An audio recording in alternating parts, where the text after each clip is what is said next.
Welcome to my 210th video on my work with OO gauge. This part will be about the primary locomotive classes inherited by the LMS from the LNWR upon amalgamation in 1923.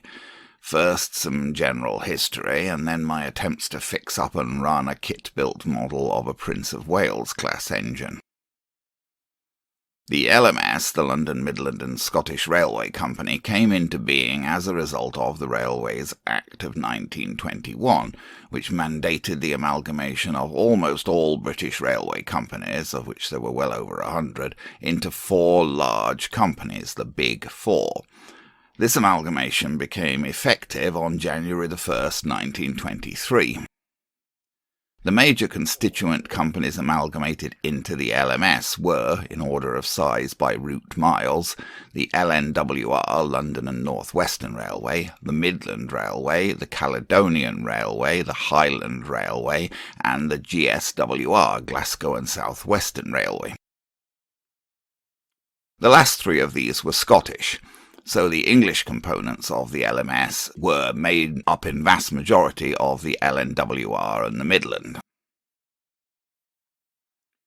The locomotive stock of the LMS was, of course, upon amalgamation made up of the locomotives that the LMS inherited from its various constituent companies, meaning that the English locomotive stock of the LMS was initially made up chiefly of LNWR and Midland engines. Now, in modelling terms, we come to a vast inequality which has long bugged me.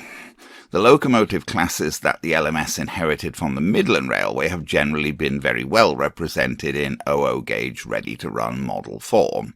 The likes of Hornby, Triang, Dapol, Bachmann and others have sold many versions of Midland classes, including the 2P 440, the 4P compound 440, the 3F and 4F 060 tender freight engines, the 1532 Class 1P tank, the 1377 Class 1F tank, and even the 7F 280 heavy freight engine built by Midland for the Somerset and Dorset Joint Railway. In contrast, hardly a single OO gauge ready-to-run model has been released representing any of the locomotive classes inherited by the LMS from the LNWR. The one example that I can think of is the Bachmann model of the improved precedent class, but the heyday of that class was in the late 19th century, and when they were inherited by the LMS in 1923, they were already basically obsolete and not of any great significance in contributing to LMS motive power. Now, the situation is a little complicated by the fact that the Lancashire and Yorkshire Railway merged with the LNWR just before the general amalgamation of 1923. For the purposes of this video, I will be sticking to locomotive classes that originated with the LNWR in the narrower sense, and excluding the locomotive classes of the Lancashire and Yorkshire Railway. A couple of Lancashire and Yorkshire classes have been modelled in OO gauge, and I have a few examples. I'll perhaps devote a future video to locomotive classes of the Lancashire and Yorkshire Railway. Like most railway companies of the time, the LNWR had many classes of locomotive, but I think that it's fair to say that these 4 classes were those most essential to the prime motive power of the LNWR, especially as regards passenger express traffic. And the LNWR was the home of the Western Main Line, which became the LMS's primary route from London to Scotland, competing with the Eastern Main Line of the LNER. No representation of any of these classes has ever been sold as a ready-to-run model in OO gauge, which is, of course, quite frustrating to someone such as myself trying to model pre-war LMS operations. It is true that by the 1930s, most of these classes had already been replaced in top-line surface, and indeed by the end of the 1930s their replacements had been replaced. Nevertheless, these classes were essential to the operation of the Western Main Line and associated routes upon amalgamation in 1923. The Precursor class of 440 tender engines were first built in 1904. Leading to some potential confusion, there was a previous LNWR Precursor class, first built in 1874, but all the engines of that class were scrapped by 1895. The new Precursor class of 1904 was basically an upgraded version of the improved Precedent class. At the time, the 440 wheel arrangement was becoming the standard for express passenger operations. 130 engines of this class were built. The class was driven by two internal cylinders. The class could essentially be seen as fairly comparable to the better-known and much more widely modelled Midland 2P class. The LMS actually classified the Precursor class as 3P, rating them as a little more powerful than the Midland 2P. A direct derivative of the Precursor class was the Precursor Tank class, simply a side tank conversion of the Precursor design with a rear pony truck added to support the coal bunker at the back, making the wheel arrangement 442. This class was introduced in 1906. 50 engines of this class were built. The LMS classified them as 2P. The George V class was basically a superheated version of the Precursor class. The class continued the 440 wheel arrangement and two internal cylinders of the Precursor class. This class was introduced in 1910 and 90 were built. The LMS classified them as 3P.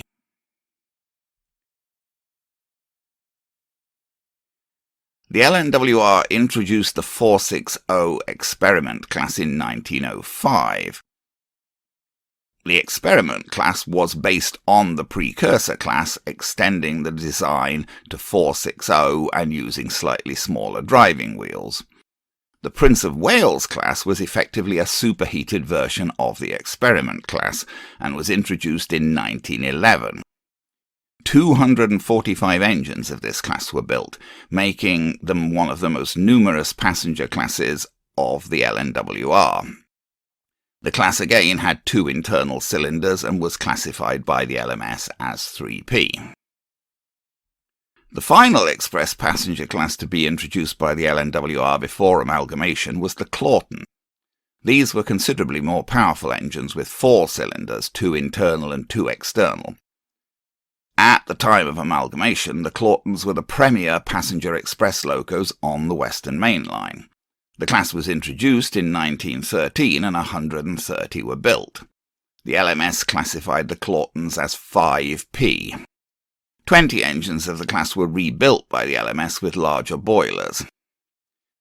The Claughtons weren't found entirely satisfactory in their Western Main Line role, and by the end of the 1920s they were superseded in that role by the Royal Scots, first built in 1927, and the Patriots, the first couple of which were actually rebuilt from damaged Claughtons. When no longer required on the Western Main Line, somewhat ironically, many of the Claughtons completed their careers running on ex-Midland lines. Since for the rest of this video I will be mainly focusing on a model of a Prince of Wales class loco that I acquired recently, I thought I'd just show a couple more pictures of Prince of Wales engines in LMS service. Here's one apparently pulling some kind of suburban passenger train into, or is it out of, a station. And here's another standing just outside a shed. This one has a Belpaire firebox. Some of them did, some of them didn't. Here's a picture of what I've been able to obtain in the way of representation of these LNWR classes. These are all kit-built models, since, as already stated, no ready-to-run 00 gauge model of any of these classes has ever been available. The two on the track at the front are a Claughton and a Prince of Wales, which I took delivery of just recently. At the back are a Precursor Tank and a George V that I have had for a while. Here's my Precursor Tank model. Like most kit-built models being made entirely of metal, it's quite heavy. It runs, but not terribly well. And here's my model of a George V. For a kit-built model, this one came to me quite well completed and functional. Sadly, that is often not the way when buying kit-built engines. This is the Claughton that I finally managed to obtain. It did come to me with a tender, but there was no way provided for hooking up the tender to the loco. The loco model's also broken in a couple of respects, missing a buffer and one set of steps. The tender was also somewhat less than fully and properly assembled. I haven't yet worked on this model, and it may well be the central subject of my next video, or at least one in the near future. It does appear to run quite well on the test track. Finally, this beast will be the primary model subject of this video. Here it is hooked up to the partially completed tender that came with the Claughton. This model was frankly a real pain in the behind. It basically wouldn't run at all when I got it, and bits kept falling off it. Here are the two LNWR tenders that I have, which will need to do duty for the 3 LNWR tender engines that I have. The one on the left is the one that I've had for some time, which came with the George V class. As you can see, I've taken the flanges off the centre wheels. That was essential, since as it came with 3 sets of wheels rigidly maintained in a straight line, this tender couldn't get round even 4th radius curves without derailing. Unfortunately, that sort of thing is often encountered with kit-built models. The tender on the right is the one that came with the Claughton when I bought it. At this point I hadn't done any work on that, but I will be trying to put it into complete running order later in this video.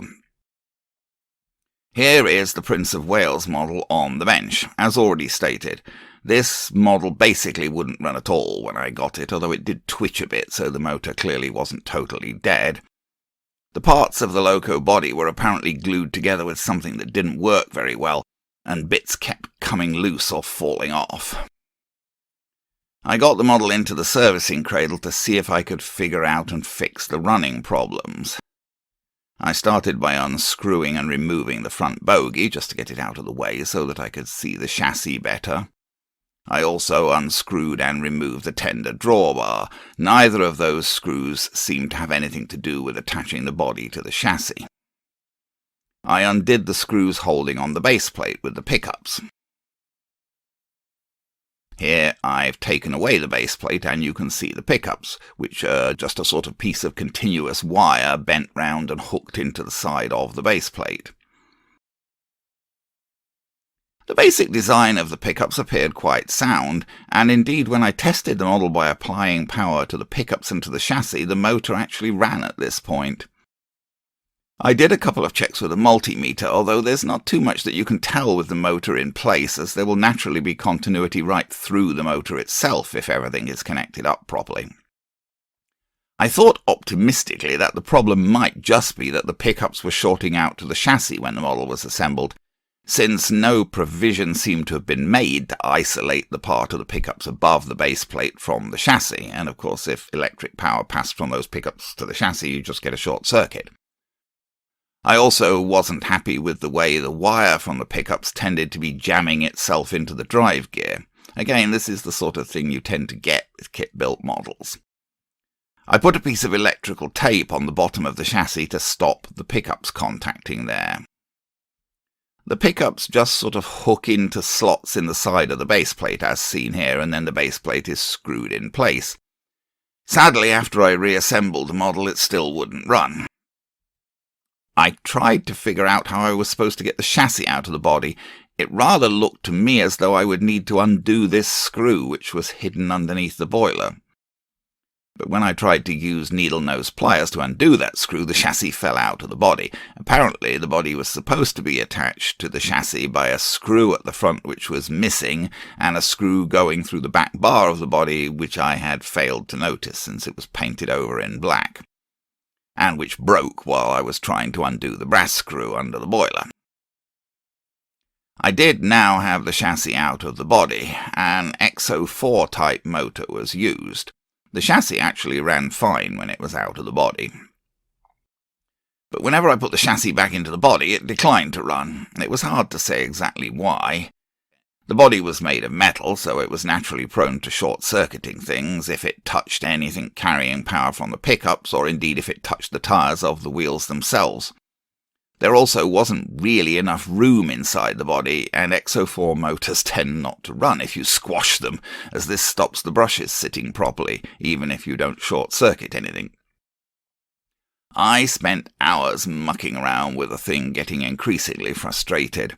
I used electrical tape to insulate parts of the inside of the body. I changed the way the wire from the pickups was connected to the motor brush to make it less likely to be fouled by the body or to short circuit. And eventually I modified the body to tender fit, to make the body sit up a bit higher, since it seemed that the motor simply couldn't run inside the body if it sat down as low as it was sitting originally. I did eventually persuade the motor to run inside the body, using the rolling road for testing, as seen here. I turned my attention to the tender that came with the Claughton. Like the tender that came with the George V, it didn't much like going round bends. There was a bit more side-to-side motion in the axles, so it wasn't quite as bad as the one with the George V, but it still basically wouldn't go round third radius curves without derailing. I removed the flanges from the centre wheels. The wheels on this tender were plastic. I first ground the flanges with a grinding disc in a rotary tool. This tended to leave melted plastic, which I then trimmed away with a knife, and then I finished off smoothing the wheels with a file. In that way I was able to completely remove the flanges from the centre wheels, so the tender could now go round curves, since it only really had 2 sets of wheels running on the rails at that point. I got out some HMRS press-fix decals to mark the tender. I figured that cruise straw would be appropriate. I put LMS letters onto the side of the tender. And here they are with the backing tissue removed, which is done simply by wetting it with water and leaving it for a little bit and then picking it off. The tender didn't have a coupling fitted when it came, but there were nubs at the back suitable for positioning many types of couplings. I fitted one of the wide plastic Bachmann couplings that I tend to use for things that come to me without couplings.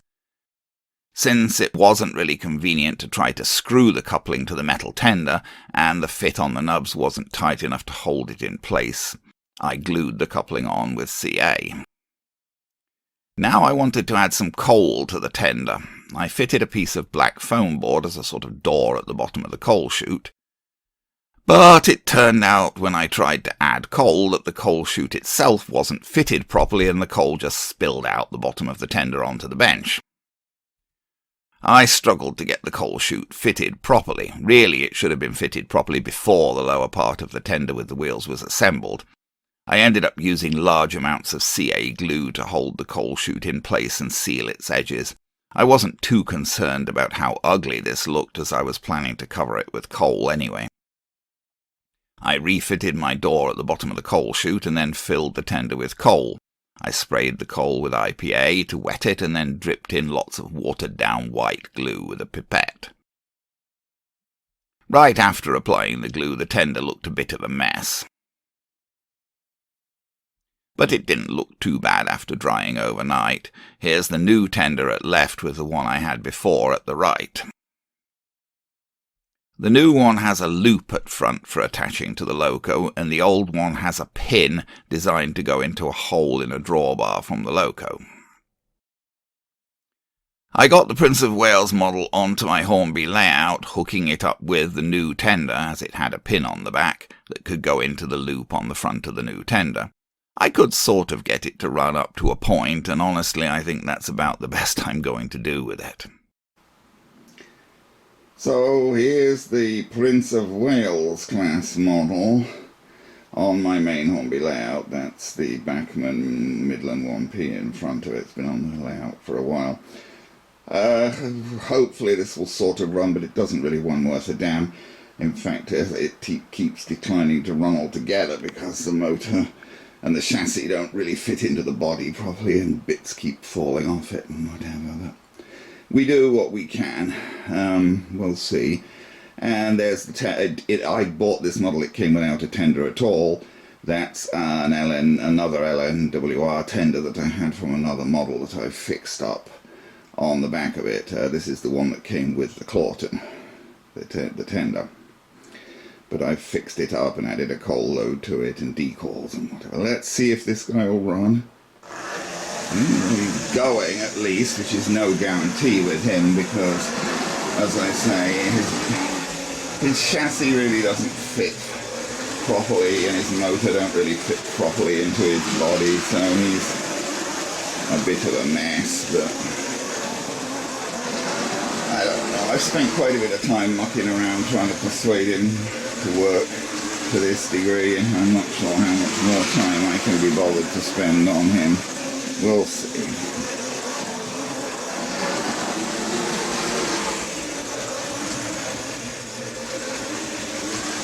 Definitely not a great runner, but we did at least persuade him to sort of vaguely stay together and run. So, okay, now I've got him running with a little freight train. I mean, he was given a passenger classification by the LMS, but I think in later days they quite often ended up running freight trains. And anyway, whoa!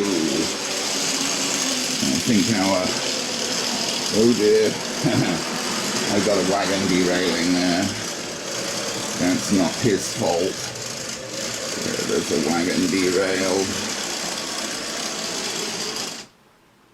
There's a wagon derailed. I don't know. That's a kit-built wagon that I built, and it's seriously derailed. I don't know. I don't think I've got it back on now. Ow! That's back on. I'm right-handed, so it's I'm not ambidextrous. It's pretty good and difficult for me to do things with my left hand, and generally I'm operating the camera with my right hand. And now of course I can't put the camera back into my right hand. Where did I put the controller? Alright, let's try again. Oh, and of course predictably now the engine doesn't want to move at all. Oh, and we've still got a catastrophic derailment. Yeah, I'm going to try one more time, but yeah, unfortunately those Slater's kit-built wagons are not great runners. They're very light.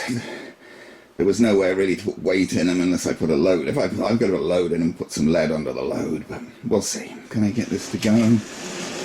So let me see if I can just gently bring this round at a sort of freight speed without stalling it, but, well, I think that's last words, but without actually derailing any of the wagons. Okay, well, that's about all I can do. What can I tell you? I'm afraid this is never going to be a particularly reliable engine, I don't think, but still. You can at least see what the Prince of Wales class looked like.